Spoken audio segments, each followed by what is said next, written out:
dia tuh bisa ngebalesin chat yang dari TikTok, orang yang nanya dari Tokopedia. Lagian kan kalau emang kategori saya nanyanya itu aja sih ya.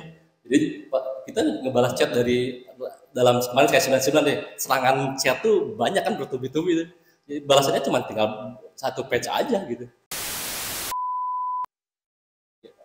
Tadi saya tergelitik dengan perkataannya ya. Maksudnya seller baru, seller lama ya. Tapi kalau buat seller lama itu yang sudah sampai sekarang masih jualan berarti perlu banyak adaptasi. Ya, betul. Ya kan? Nah, kalau Om tuh dari udah 7 tahun yang lalu, adaptasi seperti apa yang dilakukan? Yang pastinya untuk kategori fashion ini sih saya adaptasinya tetap sampai saat ini sih tim dan saya sendiri tuh melakukan riset aktif yang gitu-gitu untuk biar siap motivated aja biar ngulik gitu ya. Riset aktif itu kayak memantau sosial media apa yang lagi tren saat ini gitu. Selain sosial media yang kayak TikTok, Instagram, Pinterest itu kan bagus ya gitu-gitu ya. Google Trend. Kalau emang mau yang aktifnya offline-nya kita datangin ke eksibisi, pameran yang emang kalau emang brand-brand fashion yang serupa, followin aja brand-brand serupa yang kayak gitu ya, yang emang oh ini posisinya ada sama kita gitu. Kalau emang di marketplace-nya sendiri di e-commerce-nya mungkin bisa difilter kan atau followin atau ikutin aja. Kalau saya biasanya kumpulin 10 kompetitor kita yang sama-sama itu apa sih tren yang paling bagus sih, itu aja sih tren lagi. Oh ternyata warna ini yang lagi tren di toko sebelah kompetitor kita, ya bisa kan ambil dari situ sih. Jadi biar nggak jenuh juga emang kegiatan sehari-hari kita ya seperti itu aja. Ada tim sih. Kalau sekarang Om jualannya pakai iklan, live atau affiliate? Ya. Nah, apa yang paling efektif deh kalau buat Lemon Rich sama brand baby-nya tadi? Ya pada akhirnya mau nggak mau kan emang harus ngikutin semua yang emang yang punya tempatnya. Mungkin tadi di belakang ngobrol sama itu ada orang lain, oh apa-apa sih ADV naik karena kita mah anggap aja sewa tempat. Jadi ya kalau emang si empunya yang punyanya kita mengharuskan seperti itu ya kita lakukan. Misalkan kayak kita lakukan bahkan dari semua saluran ya, kayak ads-nya kita mainkan, live-nya kita mainkan, affiliate-nya mainkan. Cuman kadang tadi ada ngobrol juga, ini real tadi berdasarkan keluhan afiliator tuh penting, cuman kalau emang di zaman sekarang tuh si afiliator tuh sama aja sama ads ya, itu tinggal pilihan aja. Kita kan afiliator juga kita kasih free stuff, kita kasih komisi juga, ads juga sama pakai hitungan bid juga berapa.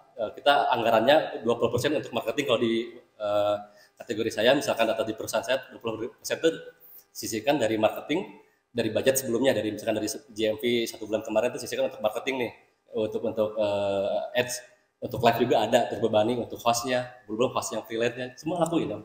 Emang harus mau nggak mau harus dilakuin semuanya. Berarti margin produk itu minimal berapa persen? Kalau tadi udah 20% untuk ini. Mau nggak mau sih kita harus sepakat 30% sih Om ya. Minimal di 30% sih, mau nggak mau sih emang harusnya 50% tuh harus emang yang ada cuannya 50% sih Om. Potongan 30 soalnya. Iya, mungkin karena maaf ya, mungkin teman-teman di sini masih ada yang ngambil barang ke orang atau emang masih pula kan, kalau saya kan semuanya produksinya in-house semua ya. Meskipun in-house-nya juga 30% dikerjain di kantor, sisanya masih ke vendor, cuman masih relasi juga. Jadi saya bisa menekan dari situ juga.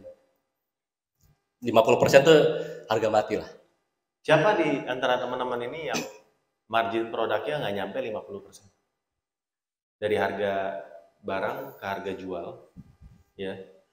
Misalnya 50.000 barang ya, jual 100.000. Nah, siapa yang di bawah itu? Mereka seller besar semua. Seller besar ya? Seller besar gimana?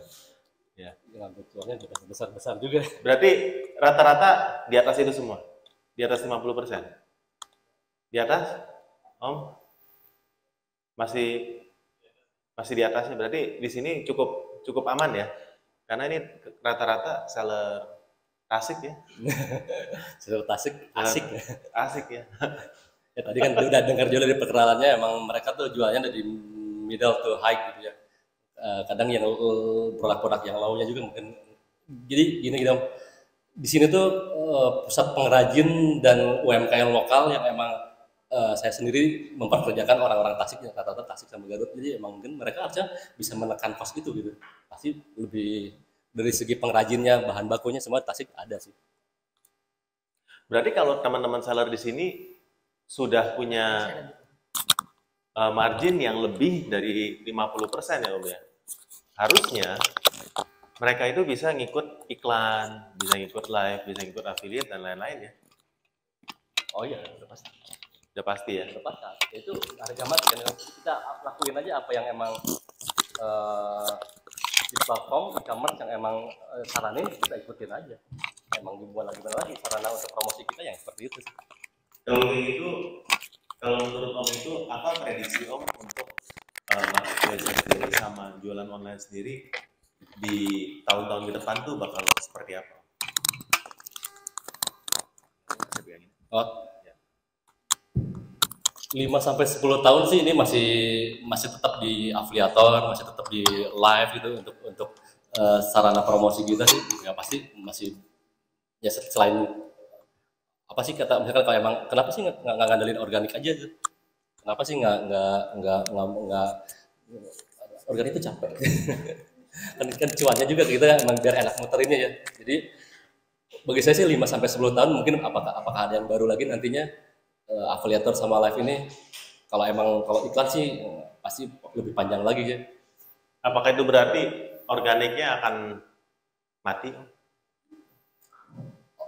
Organik sih nggak bisa diukur Om. Jadi itu mah gimana si brand ownernya mengemasnya untuk branding itu sebetulnya. Kalau tadi saya cerita 25% tuh budget promosi perusahaan saya. Cuman kalau bagi saya untuk nge-brand itu kita harus nyisikan 75% dari omset bulan kemarin. Harusnya lebih besar 3 kali lipatnya kalau emang kita mau nge-branding ya. Gitu. Cuman kalau emang sekarang salurannya dari channelnya dari affiliate atau dari influencer dari KOL, yang pada akhirnya kita tetap harus negosiasinya sama agensi sama KOL itu perhitungan sama-sama aja sih. Nah Om ini kan sekarang salah satu untuk menaikkan omset kan pasti udah pakai iklan ya kan, live sama affiliate ya. Jadi kan itu dari sisi ekspansi itu udah kelihatan lah jalurnya ya. Tapi kalau dari internal untuk operasional apa sih yang Om lakukan supaya bisa terus mengikuti perkembangan zaman Om? Ya harus lurus aja apa misalnya kita yang tadi poin pertama ditanyain ya, untuk ngikutin tren tuh kita nggak boleh menutup diri. Mungkin di saat ada kalau butuh kategori saya ada fashion yang emang bisa dikomunikasikan dengan produk lokal yang emang ramah lingkungan, kalau emang ada multifungsi yang emang untuk di Tata Tasik ini yang emang hijab friendly gitu kayak gitu-gitu. Iya, iya. Ya seperti itu sih yang kita lakuin sih. Kalau dari sisi pengaturan stok, kan Om saat ini kan berjualan punya berapa toko nih di Shopee? Ya tadi yang emang untuk naikin profit ya pasti toko di Shopee bener. Toko di Shopee ada berapa banyak Om? Jujurnya sih saya pelaku ternak akun Om. Ya. Jadi saya untuk biasanya rata-rata di per marketplace itu saya ada 6-8 toko. Untuk di Shopee sendiri saya ada 8 toko. Berarti 8 di Shopee. Topet ada berapa? Topet ada 4, TikTok ada 4 gitu. 8, Lazada ada 6. 16 tambah. Minimal 20 ya Om ya? Iya. Minimal 20. Nah, stoknya kan misalnya cuma segitunya ya. Gimana caranya buat ngaturin supaya stok yang itu bisa up to date di semua tokonya Om? Yang pasti kan kesulitan kalau emang manual sih Om ya. Jadinya pernah manual tuh? Wah, pernah lah. Pernah banget. Pernah manual. Jangankan saya yang tadinya business owner mikirin strategi, pada akhirnya saya harus melakukan teknis juga Om. Turun ke lapangan juga kan gitu. Jadinya harus ganti browser, login logout gitu. Ganti toko ini, ganti toko itu. Belum juga harus rekap satu-satu nih, ekspedisinya juga, toko mana yang ini. Wah, dengan carut-marut seperti itu ya pernah juga sih Om. Sering sekali sih kayak gitu. Nah, dengan adanya teknologi sekarang kan harusnya itu bisa nggak manual lagi Om ya. Nah Om sekarang pakai apa buat supaya stoknya itu up to date? Ya caranya saya mengcounternya dengan akhirnya pakai bantuan tools ya Om ya omnichannel ini yang pada akhirnya sih sebelumnya sih apatis sih yang bener hal gitu, apaan sih omnichannel lagian 5 menit doang saya gue ganti browser. Awalnya seperti itu sih, ngapain juga pakai tools yang beginian gitu, apatis lah ngapain gitu ya, lama-lama biaya. Ternyata kan ya setelah nemu omnichannel yang emang bisa mengelola, mengirkulasi data, mengelola stok produk yang emang real time gitu, Terus menganalisa juga penjualan yang terbaik 3 hari kemarin itu apa, ya salah satunya ya omnichannel. Sekarang kamu pakai omnichannel apa? Untuk sekarang, Iya. yang emang pernah sebelumnya pakai omnichannel yang ini, sekarang ya pakai Desti ini sih. Nah, apa yang Om suka dari Desti dan bagaimana Desti bisa bantu dari sisi operasional? Nah, sebelumnya kan saya tadi cerita, saya udah pernah pakai omnichannel yang lain yang emang buatan luar tuh. Salah satunya yang emang Desti itu technical supportnya gercep, Om. Technical support. Selain fitur-fitur yang segambreng gitu, technical supportnya itu paling gercepnya itu ya. Ya, yang pasti yang ada Desti Chat yang emang 24/7 itu kita bisa itu apa, untuk pengalaman pelanggan yang lebih baik sih kita ngebahas chat yang kayak gitu-gitu ya. Terus produk yang emang mungkin si platform juga senang di saat tabnya berubah dari dikemas ke siap kirim. Oh, cepat gini, ada orang yang order jam 9, 2 menit kemudian udah berubah lagi tabnya ke Sira gitu. Jadi ya salah satunya itu fitur-fitur yang emang ternyata cepat juga, efisien banget bagi saya, itu efisien banget. Kalau Desti Chat itu apa? Kepakainya gimana?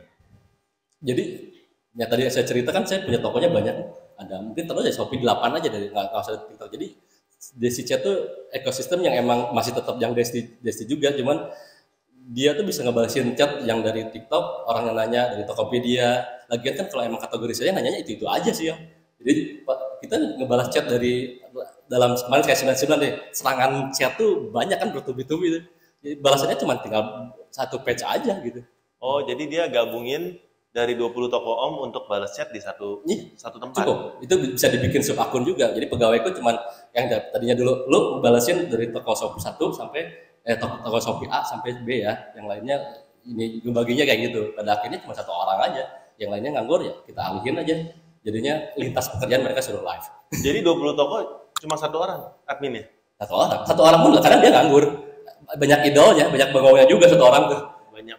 Jadi satu orang tuh dia memproses pesanan tuh, ngeprint, picking, checking, packing, bahkan satu orang juga itu. Satu orang cukup ya? Orang ya kalau emang jadi flex, kalau emang untuk mengorderin mengelola untuk 1000 orderan tuh satu orang tuh cukup gitu. Ya, betul.